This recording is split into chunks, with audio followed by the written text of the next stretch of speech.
সালামু আলাইকুম ওয়া রাহমাতুল্লাহ। রমজান মাস ইবাদতের বসন্তকাল, কিন্তু আমাদের মা বোনদের মাসে এমন কিছু দিন যায় যখন পিরিয়ড বা ঋতুস্রাবের কারণে নামাজ রোজা বন্ধ রাখতে হয়। অনেক বোন এই সময় খুব হতাশ হয়ে পড়েন যে সবাই ইবাদত করছে, আমি করতে পারছি না। প্রিয় বোন আমার, মনে রাখবেন, আল্লাহর হুকুমে নামাজ পড়া যেমন ইবাদত, আল্লাহর হুকুম মেনেই পিরিয়ড অবস্থায় নামাজ রোজা ছেড়ে দেওয়াও ইবাদত, কারণ আপনি আল্লাহর আদেশই পালন করছেন। আজকের এই মেগা ভিডিওতে আমরা জানব পিরিয়ড অবস্থায় একজন নারী কিভাবে রমজানের সওয়াব লুফে নিতে পারেন এবং হানাফি মাযহাব মতে তার জন্য কোন কাজগুলো জায়েজ আর কোনগুলো হারাম।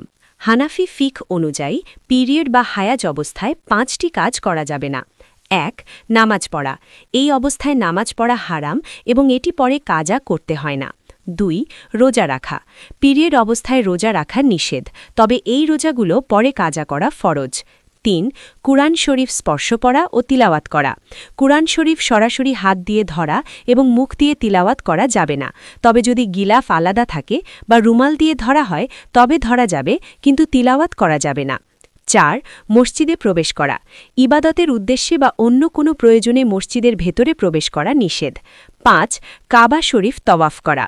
হজ বা উমরায় থাকলেও পিরিয়ড অবস্থায় তওয়াফ করা যাবে না। নামাজ রোজা বন্ধ মানেই কিন্তু আল্লাহর জিকির বন্ধ নয়। পিরিয়ড অবস্থায় আপনি যেসব ইবাদত করে সওয়াব পেতে পারেন, জিকির ও তাসবিহ, সুবহানাল্লাহ, আলহামদুলিল্লাহ, আল্লাহু আকবার, এই জিকিরগুলো আপনি যত খুশি করতে পারেন। দুরুদ শরীফ। নবীজি সাল্লাল্লাহু আলাইহি ওয়াসাল্লামের উপর দুরুদ পড়া পিরিয়ড অবস্থায় সম্পূর্ণ জায়েজ এবং অত্যন্ত সওয়াবের কাজ। ইস্তিগফার, তওবা করা এবং আস্তাগফিরুল্লাহ পড়া।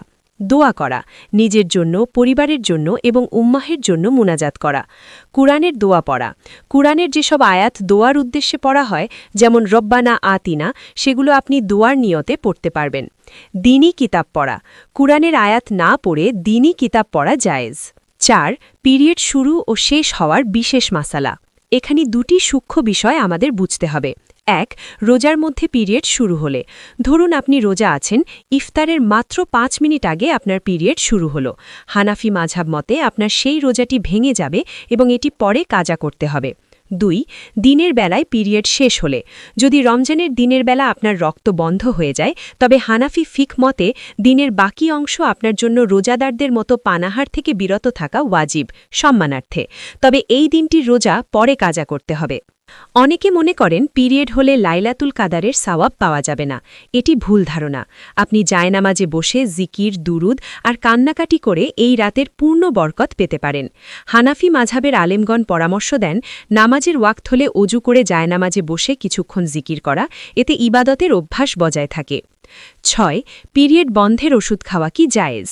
অনেক বোন পুরো রমজান রোজা রাখার জন্য ওষুধ খেয়ে পিরিয়ড বন্ধ রাখেন।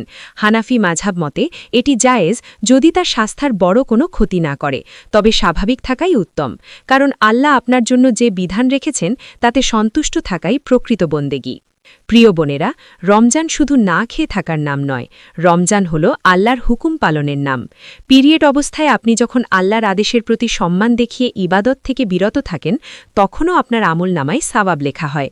তাই হতাশ না হয়ে জিকির ও খিদমতের মাধ্যমে এই রমজানকে সার্থক করুন। এই ভিডিওটি আপনার পরিচিত বোনদের সাথে শেয়ার করুন, যেন তারাও সঠিক মাসালা জানতে পারে। আল্লাহ আমাদের কবুল করুন। আমিন।